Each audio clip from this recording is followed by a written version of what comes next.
So something that came up as a Cornell student, and I think it's beyond Cornell because actually I think from an institution standpoint, professors and administrators are amazing, mindful, knowledgeable around many different aspects. But from a student perspective, and mind you, people are coming from all over the place.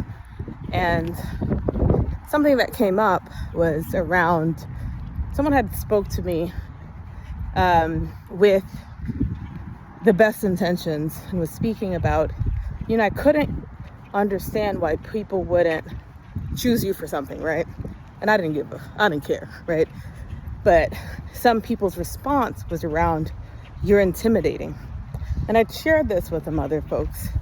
And one person did speak up and say, hey, well, I've never seen someone show up like you, especially a woman, particularly from my culture. And that culture comes with layers, right? American, European, etc. Many different layers. And the interesting thing about it is straightforwardness, transparency, challenging things, is not necessarily associated with women in America, always, right? There's many layers that happens in America. Even when you look at feminism, it comes from so many different perspectives, not necessarily from the minority women perspective, right? So the idea of strong-minded women with opinions is out of alignment. So someone challenging and having questions and curiosity and saying, no, I don't agree with that, isn't quite right. Even though sometimes you could see a white woman do the same, but it's not met with the same level of, oh, she's intimidating. It's just so-and-so is being X, right? So I think in this area of living in America, oftentimes we see the Karens, right? And how they show up and sometimes cause so much harm to people, but they're not seen as harmful from a society perspective. Maybe harmful from certain groups, but not necessarily harmful from a societal perspective. But Black women sometimes just showing up and having questions can be seen as harmful, intimidating, etc. Just by having questions, leaning into curiosity, saying, no, this is not okay to treat me this way, to challenge the system, etc. Sometimes we can look at it from the perspective of, let's see how sweet is Michelle Obama, right? But she showed up, she had opinions, a lawyer, smart, held her head up. But look at the way America as a whole treated her. And when we say America as a whole, what is the majority population? How many people stand up and or are okay with being uncomfortable amongst their friends and family to say, hey, that's not okay to speak about her that way, or question, why do you say that? And a lesson for me in my experience in this education and this way, and this particular education experience, I've been to many different PWIs, is before I was super shy and I didn't fully show up, and I chose to, I'm like, if I get into Cornell, I'm going to treat it like the utmost privilege to have made it in this institution and to have the full-on experience. And in that left me with a bit of microaggressions. And that is not a Cornell thing. That is a human thing, because I will say staff was trained very well from a staff and faculty, for the most part, the most amazing set of people.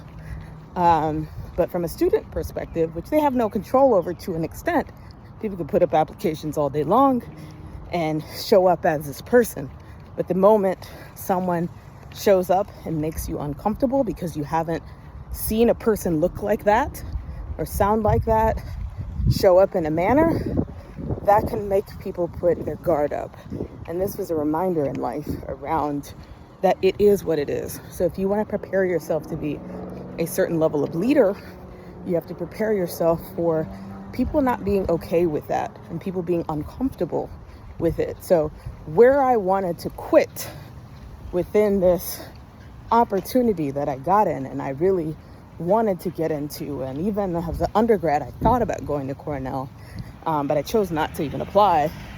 And I'm finally here, and I wanted to quit because the level of microaggressions and whatnot, specifically from students, not from faculty and staff, and mind you, I was like going out of my way to even be present because I didn't even live in the city or state, for most of the program. I ended up moving for life decisions. And the lesson is you have to stay grounded in your why and why you are in this space, and people will judge you regardless. And you have to be mindful psychologically that there's so many different levels of wanting to fit in. Not everybody is where you're at. For me, I was turning 40 when I joined the program. And I went through a deep level of hitting, I'll say, rock bottom in quotes, and going to therapy and saying, I want to change my life. And so when I was showing up at this particular time, I was all in. And, there were certain moments where I got hit with some triggers, but those triggers were a blessing because where I want to go, I will eventually be in a space of people are going to judge you. So being in a space where you can be judged and still show up authentically yourself, where you stand up for what's right, you stay within your integrity and your morals, you ask questions, you're curious, you're not trying to show up perfect, you're just, how do I listen, learn, and grow? So I chose this particular program because I'm like, I'll be able to grow and learn from these people, and that is a blessing. Not only just from the faculty and staff, but also from the students. And with that, you approach life with being fully present, asking questions, sharing your ideas.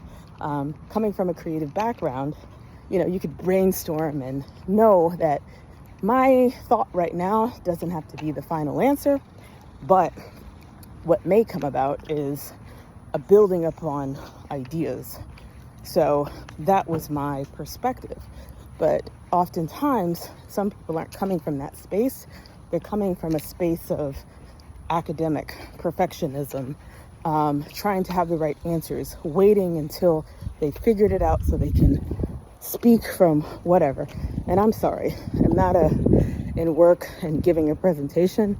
We're going to brainstorm. We're going to act like we're in a meeting that is a brainstorming session. We're going to ask questions. We're going to be curious. We're going to build upon ideas. We're going to share something. We're going to allow the professor to challenge our ideas, not from a disrespectful manner, because I've certainly had to check what a professor, because I have some challenges with reading slower. Maybe it's dyslexia or ADHD or some one of them things, right? But I've gotten this far in life and been fine, been able to maneuver. But, dude tried to play funny, and I called him out right then and there, because we're not going to do that, right? When you're really honestly curious, especially having been supportive to the professor and empathetic.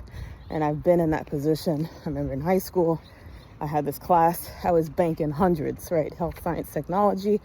I studied, I got perfect grades, etc. And then I was told I was guilty by association because some of my friends wanted to chit chat in class and whatever. And I sat next to them. And she told me that I was guilty by association. So of course I wrote a letter and I had some things to say. And she tried to report me to the principal. But everybody was like, actually, you're not wrong. So, but it changed my trajectory, because maybe I would have actually pursued the path of pre-med and barreled through it. But I actually gave fashion a chance by just steering in another direction my senior year of high school.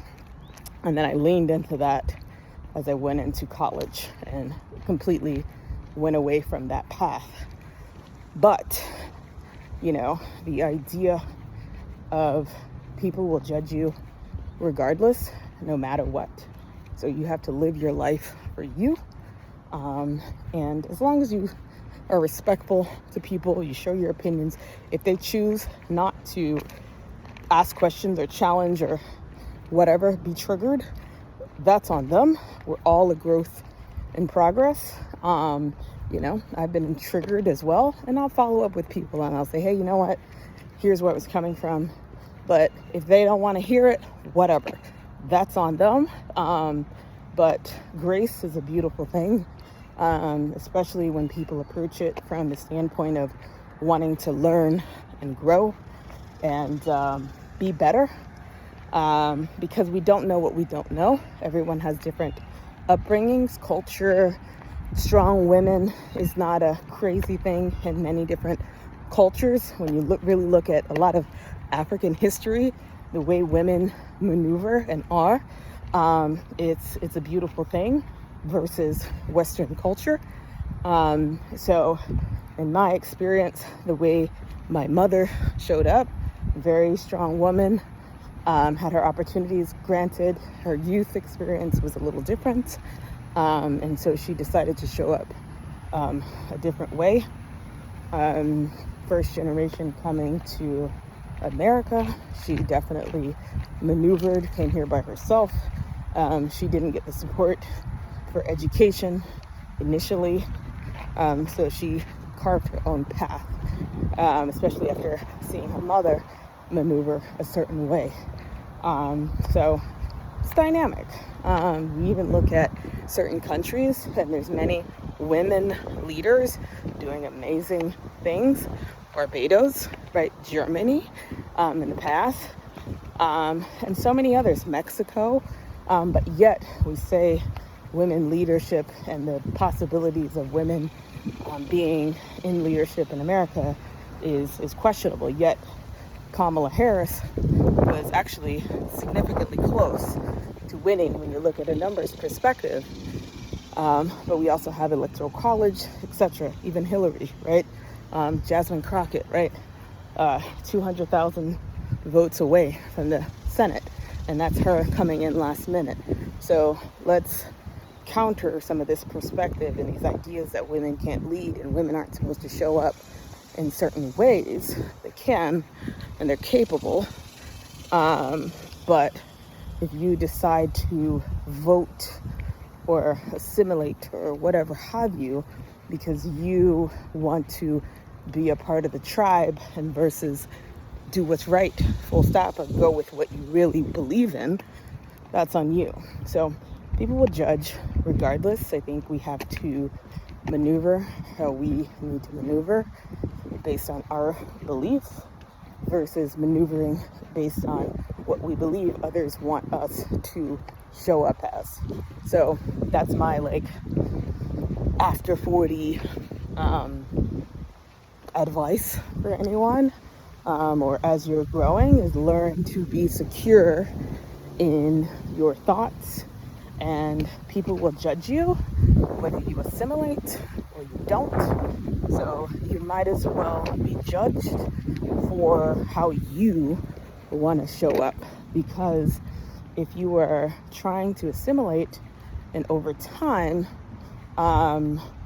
life changes, your status changes, your job is lost, or you change companies or whatever, and it doesn't align with those people, then you will be outed by the group.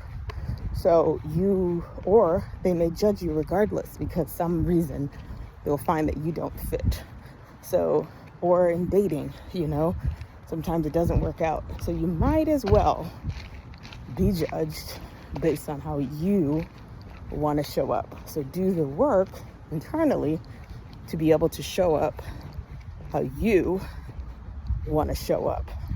So then you could be at peace with whatever the outcome is based on that. And that is my biggest lesson post deep therapy and working on myself and noticing where I'm still maybe ruminating here and there. And it is that, and that a level of acceptance on, hey, if you want to be authentic and you have these certain beliefs and values and character around certain things, that people will judge you. And you know what? If you don't even show up that way, they will still judge you. And so what are you okay with being judged for?